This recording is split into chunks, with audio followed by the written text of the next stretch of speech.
আমি কিছুটা অসুস্থ। আজকে আবার ব্লাড টেস্ট দিয়ে আসলাম আর চেস্টের এক্সরে করায় আসলাম, এই জন্য একটু ডিলে হয়ে গেল। তো আপনাদের কি মনে হচ্ছে, আপনারা কেমন দেখছেন, দর্শকের সাড়া কেমন বা ওভারঅল সিনারিও কেমন? বা যখনই কোনো কাজ আহ, মানে সামনে আসে তখনই আমার খুব ঈদ লাগে। এটা শুধুমাত্র ঈদের দিন বলে না বা ঈদের সময় বলে না, যে কোনো কাজেই যখন প্রচার হয়, মানুষ দেখে দেখে যখন রিয়াকশন দেয়, তখনই আসলে মানে ঈদ লাগে। তো আশা করি আপনারা সবাই ভালো আছেন নাকি? আলহামদুলিল্লাহ ভালো আছেন। আমি কিছুটা অসুস্থ। আজকে আবার ব্লাড টেস্ট দিয়ে আসলাম আর চেস্টের এক্সরে করায় আসলাম, এই জন্য একটু ডিলে হয়ে গেল। তো আপনাদের কি মনে হচ্ছে, আপনারা কেমন দেখছেন, দর্শকের সাড়া কেমন বা ওভারঅল সিনারিও কেমন? দর্শক তো ভালো বলছে। দম নিতে পারছে না। গুড। আপনারা যেটা দেখবেন সেটাই আপনারা লিখবেন, তাই না? এটা বাড়তি কার্ভ করে বলারও কিছু নাই। আপনারা নিজেরা প্রত্যেকেই দায়িত্ববান মানুষ এবং দায়িত্ব নিয়ে আপনারা লিখবেন, এটাই আমার আপনাদের কাছে অনুরোধ বা আকাঙ্ক্ষা। আর আমাদের টোটাল টিম অনেক কষ্ট করে কাজ করেছে এবং সেটা ঈদ দিন থেকে প্রচার হচ্ছে, মানুষ দেখছে, ভালো ফিডব্যাক দিচ্ছে, আলোচনা করছে, প্রশংসা করছে। সেটা আমাদের টোটাল টিমের জন্য একটা আশীর্বাদ স্বরূপ। কারণ আসলেই আমাদের যারা কলাকুশলী ছিলেন তারা দীর্ঘদিন ধরে কঠোর পরিশ্রমের মাধ্যমেই আসলে এই প্রোডাকশনটা আমরা এক্সিকিউট করতে পারছি। তো এখন দর্শকরা যখন দেখে পছন্দ করে বাংলাদেশি সিনেমার প্রশংসা করে, তখন আমার মনে হয় যে আমাদের কাজের যে সার্থকতা সেখানেই আসলে আমরা পাই। আপনাদের আর কোনো কিছু জানার থাকলে প্রশ্ন করতে পারেন। দম সিনেমায় বেশ একটা প্রতিকূল পরিবেশে আপনারা শুটিং করেছেন, তো নিজেকে প্রিপেয়ার করার জন্য আপনি বেশ পরিশ্রম করেছেন, এটা আমরা দম যখন শুরু হয় তখনই শুনেছি। একটু জানবো যে তারপরে শুটিং শেষে সেই ঘোর থেকে বের হতে কেমন সময় লেগেছে? 32 ইঞ্চি জেভিকো টিভি এখন মাত্র 15,000 টাকায়, সাথে পাচ্ছেন 3 বছরের প্যানেল ওয়ারেন্টি। না, আমি এখনো আসলে দমের ঘোর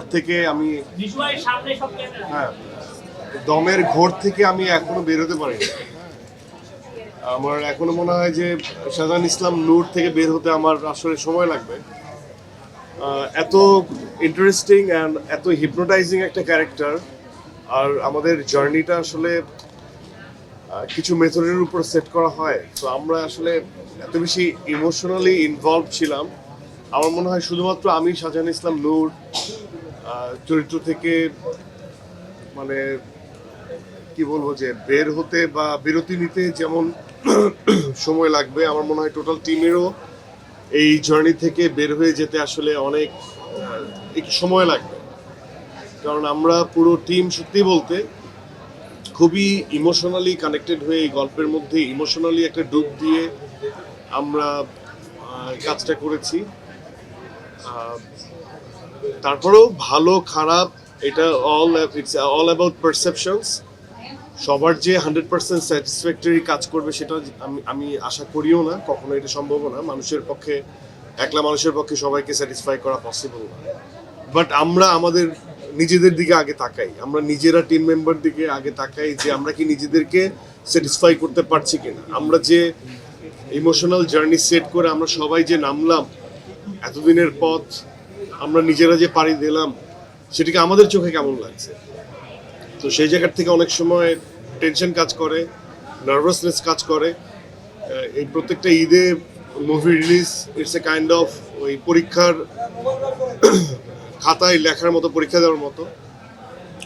তো সেই জায়গার থেকে আমরা নিজেরা অনেকাংশে স্যাটিসফাইড যে আমরা যেটা বানাতে চেয়েছিলাম সেটা আমরা দর্শক পর্যন্ত ডেলিভার করতে পেরেছি।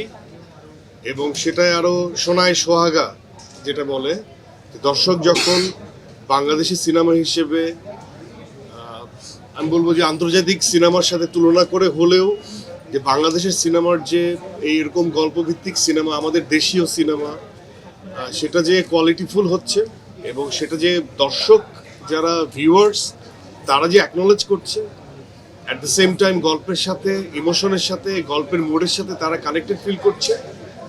আমার মনে হয় যে এটা আমাদেরকে অনেক বেশি স্যাটিসফাই করছে যে না, অ্যাটলিস্ট আমরা যে শ্রমটা দিয়েছি সেই শ্রমটা হয়তোবা অনেকাংশে আমরা পুল অফ করতে পেরেছি।